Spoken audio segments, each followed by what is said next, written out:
The state-of-the-art Surrey Biofuel Facility is the largest of its kind in North America.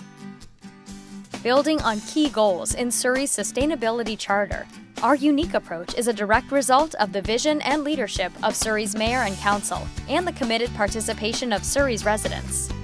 Together, we have succeeded in creating a sustainable closed-loop solution to organic waste management. It begins with diversion of organic waste from the garbage bin to the organics bin, which is then picked up by the city's waste collection trucks.